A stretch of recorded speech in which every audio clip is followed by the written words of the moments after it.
क्या माल है देख। हाँ ना यार, मस्त है एकदम।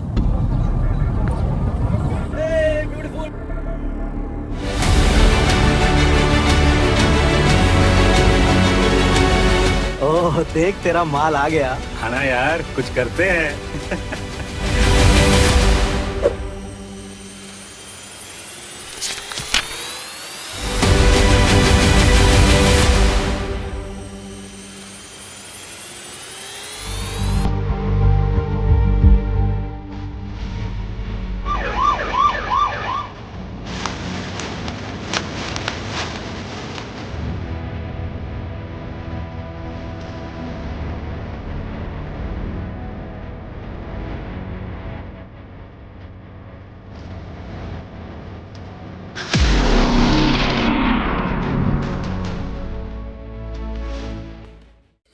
यह हमारा अंतिम और बेस्ट ऑफ़र है। अब देखना यह है कि क्या ईरानी इसे कबूल करते हैं। शुक्रिया। इसके साथ ही अमेरिकी उपराष्ट्रपति जेडी वेंस ने अपने सामने रखी मेज को 2 बार थपथपाया और प्रेस कॉन्फ्रेंस खत्म कर दी।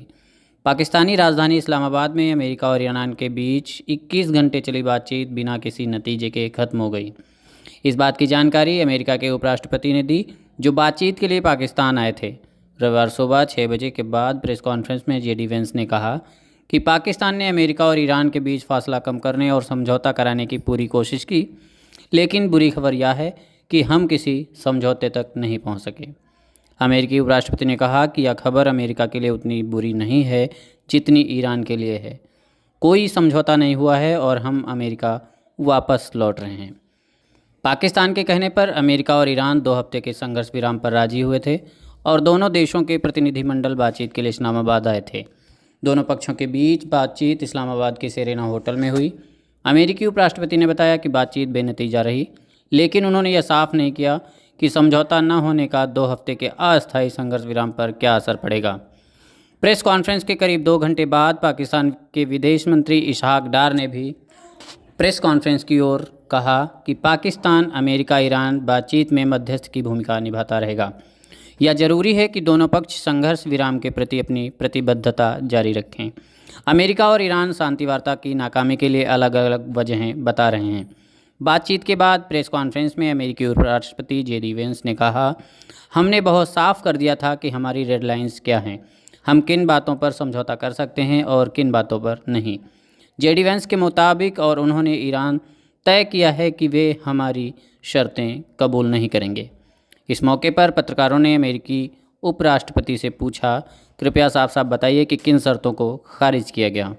जवाब में जेडी वेंस ने कहा कि वह बंद कमरे में 21 घंटे चली बातचीत की पूरी जानकारी नहीं देंगे, लेकिन सीधे बात यह है कि हम ईरान से यह भरोसा चाहते हैं कि परमाणु हथियार नहीं बनाएंगे और ऐसी क्षमता हासिल करने के लिए ज़रूरी उपकरण भी नहीं जुटाएंगे। यह अमेरिकी राष्ट्रपति का मुख्य लक्ष्य है और हमने बातचीत के जरिए उसे हासिल करने की कोशिश की। अमेरिकी उपराष्ट्रपति ने कहा कि ईरान की यूरेनियम संवर्धन क्षमता पहले ही नष्ट की जा चुकी है, लेकिन क्या हमें ईरान में यह इच्छा दिख रही है कि वे कभी परमाणु हथियार नहीं बनाएंगे? अभी तक हमें ऐसी इच्छा नहीं दिख रही है। एक सवाल के जवाब में जेडी वेंस ने कहा कि बातचीत के दौरान ईरान की फ्री संपत्तियों पर भी चर्चा हुई, लेकिन हम उस मुकाम तक नहीं पहुंच सके जहां ईरान हमारी शर्तें मान लेता।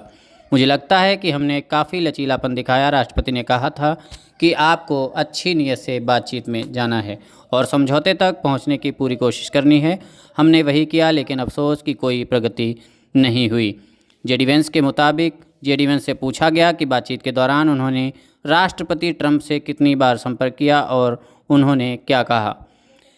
इस पर अमेरिकी उपराष्ट्रपति ने जवाब दिया कि हम राष्ट्रपति के साथ लगातार संपर्क में थे। पिछले 21 घंटों में हमने कितनी बार बात की मुझे नहीं पता, शायद दर्जन भर से भी अधिक। हम एडमिरल कूपर, मार्को रूबियो, पीट हेग्सेथ और पूरी राष्ट्रीय सुरक्षा टीम के संपर्क में थे। हम लगातार संपर्क में थे क्योंकि हम अच्छी नीयत से बातचीत कर रहे थे। प्रेस कॉन्फ्रेंस को ख़त्म करते हुए अमेरिकी उपराष्ट्रपति जेडी वेंस ने कहा, हम समझ बनाने के एक आसान सा प्रस्ताव दिया है। यह हमारी अंतिम और सबसे बेहतर पेशकश है। अब देखना यह है कि ईरानी इसे कबूल करते हैं या नहीं। इस संक्षिप्त प्रेस कॉन्फ्रेंस के बाद जेडी वेंस रावलपिंडी के नूर खान एयरबेस गए और वहां से अमेरिका के लिए रवाना हो गए।